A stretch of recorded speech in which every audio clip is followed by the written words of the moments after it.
Hello students, इस video में हम एक्सप्लेन करेंगे bond parameters and limitations of octet rule. पहले हम लेंगे लिमिटेशंस ऑफ ऑक्टेट रूल।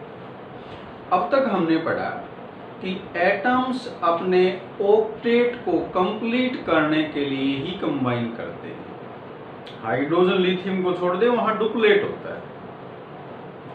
लेकिन ये जरूरी नहीं होता कि एटम्स इसलिए कंबाइन करें कि उनका ऑक्टेट ही कंप्लीट हो। मॉलिक्यूल्स आयन वो भी स्टेबल हैं जहां number of electron central atom के पास 8 से कम हो, ऑक्टेट कम हो या ऑक्टेट से ज्यादा हो। तो ऐसे कुछ एग्जांपल्स हम ले रहे हैं जो इस ऑक्टेट रूल के अगेंस्ट है, इसकी लिमिटेशंस है। फर्स्ट देखें क्या है, incomplete octet.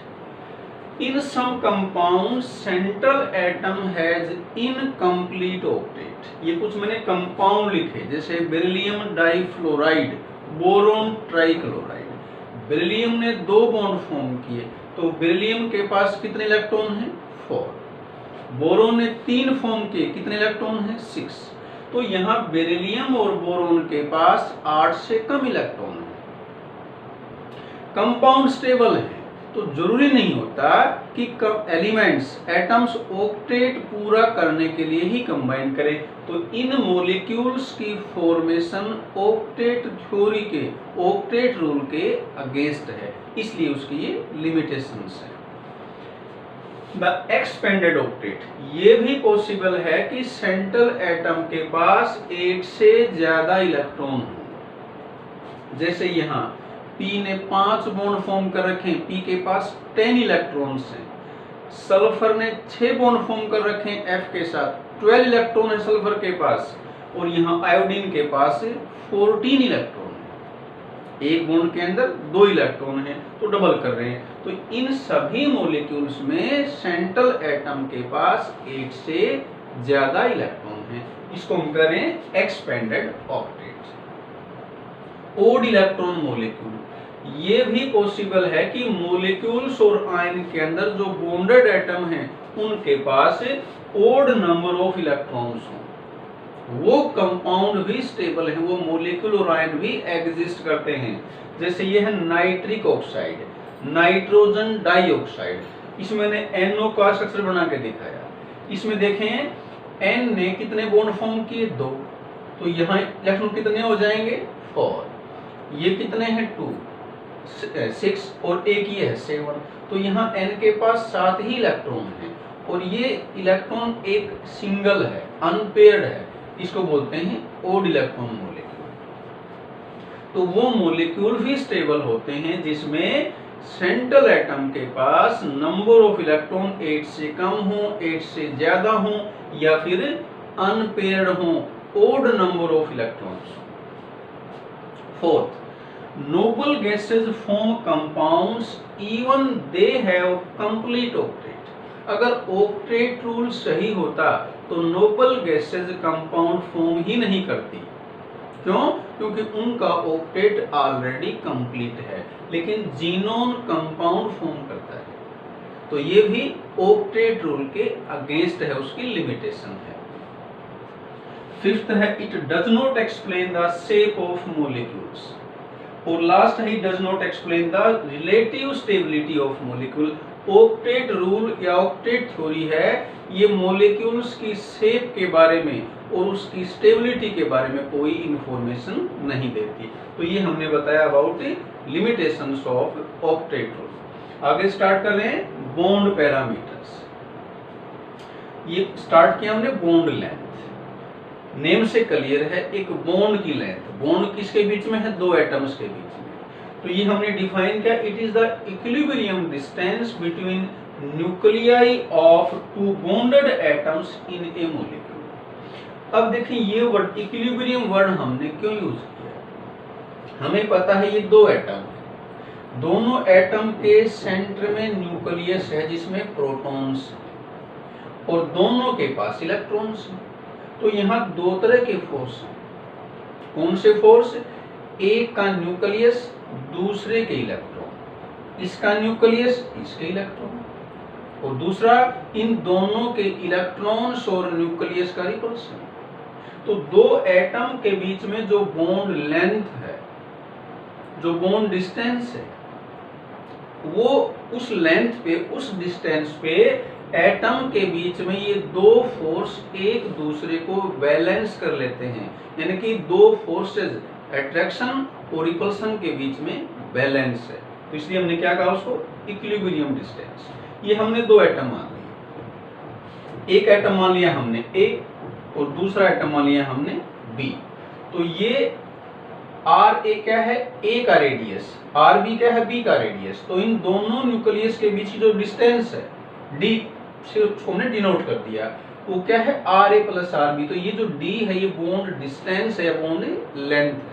इसके बराबर है ये sum of radius of one atom plus second atom. अब ये बॉन्ड लेंथ किन फैक्टर्स पे डिपेंड करेगी, कौन से फैक्टर बॉन्ड लेंथ को अफेक्ट करते हैं? फर्स्ट फैक्टर है साइज ऑफ एटम्स। इस डायग्राम से हमें क्लियर है, एटम का स्मॉल साइज है तो डिस्टेंस कम होगी, और एटम अगर बड़े साइज के हैं तो ये डिस्टेंस ज्यादा होगी। तो हमने देखो क्या लिखा है, bond length increases with increase in size of atom and vice versa. अगर एटम का साइज इंक्रीज होता है तो बॉन्ड लेंथ इंक्रीज होगी, वाइस वर्सा मींस अगर ये एटम का साइज डिक्रीज होगा तो बॉन्ड लेंथ भी डिक्रीज हो जाएगी। एग्जांपल लिखा हमने, फ्लोरीन, क्लोरीन, ब्रोमीन, आयोडीन एक ग्रुप के एलिमेंट्स हैं, हैलोजेंस बोलते हैं इसको। टॉप से बॉटम किसी ग्रुप में जाते हैं तो साइज क्या होता है, इंक्रीज। तो F से Cl की तरफ जाएंगे, Cl से Br की तरफ, Br से I की तरफ, साइज बढ़ जाएगा। वो साइज बढ़ेगा, देखें बॉन्ड की लेंथ इंक्रीज हो जाएगी। HI की बॉन्ड लेंथ सबसे ज्यादा है, HF की सबसे कम है, क्योंकि F का स्मॉलेस्ट साइज है, आयोडीन का लार्जेस्ट साइज है। सेकंड फैक्टर है मल्टीप्लिसिटी ऑफ बॉन्ड्स। इसका क्या मतलब है, दो एटम्स के बीच में जो बॉन्ड्स हैं, जैसे ये मैंने कार्बन कार्बन का केस लिया, कार्बन एक ऐसा एटम है जो तीनों तरह के बॉन्ड फॉर्म करता है, single, double, triple.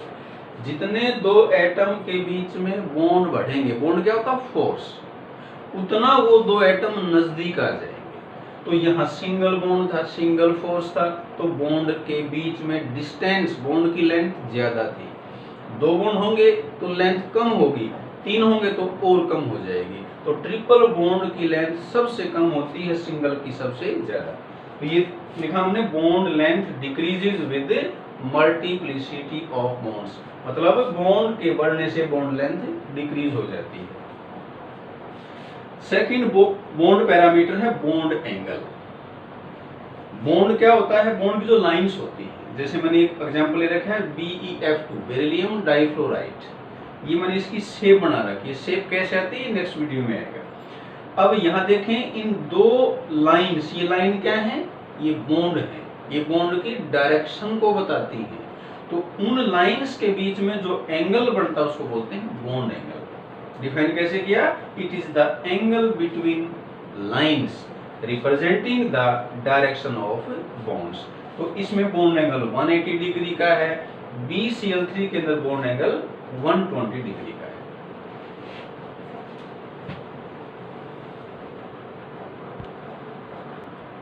Third bond parameter है बॉन्ड एंथैल्पी। बॉन्ड एंथैल्पी क्या है, it is the energy required to break 1 mole of bonds of same type to separate the bonded atoms into gaseous atoms.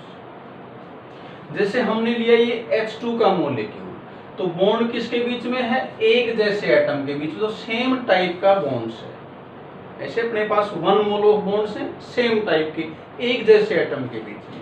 हमने क्या करना है, इसको energy supply करनी है ताकि ये दोनों एटम जो आपस में बॉन्डेड हैं, कोवेलेंट बॉन्ड से जुड़े हुए हैं, ये सेपरेट हो जाएं। किसमें, गैसियस एटम्स में। तो इसके लिए जो एनर्जी सप्लाई की जाएगी उसको बोलेंगे बॉन्ड एंथैल्पी। और क्योंकि हमने बॉन्ड को ब्रेक किया है तो इसको हम कह सकते हैं bond dissociation enthalpy. Bond enthalpy दो तरह की है, बॉन्ड को ब्रेक करेंगे तो बॉन्ड डिसोसिएशन एंथैल्पी कहा जाएगा। इसको हम रिवर्स भी कह सकते हैं। अगर ये दो गैसियस एटम आपस में कंबाइन करके बॉन्ड फॉर्म करेंगे तो एनर्जी रिलीज होगी, तो उस केस में ये नेगेटिव साइन आ जाएगा। मतलब बॉन्ड एंथैल्पी डिसोसिएशन है या एसोसिएशन है, दोनों की वैल्यू सेम रहेगी। डिसोसिएशन किया हमने तो एनर्जी सप्लाई की, तो पॉजिटिव साइन है। इसको मैं अगर रिवर्स लिख दूं, ये दो एटम आपस में कंबाइन करेंगे तो एनर्जी रिलीज होगी, तो उसका नेगेटिव साइन आएगा, तो वो बॉन्ड एसोसिएशन एंथैल्पी कहलाएगी, बॉन्ड का बनना। हालांकि हम यूज एक ही करते हैं, कौन सी? Bond dissociation enthalpy.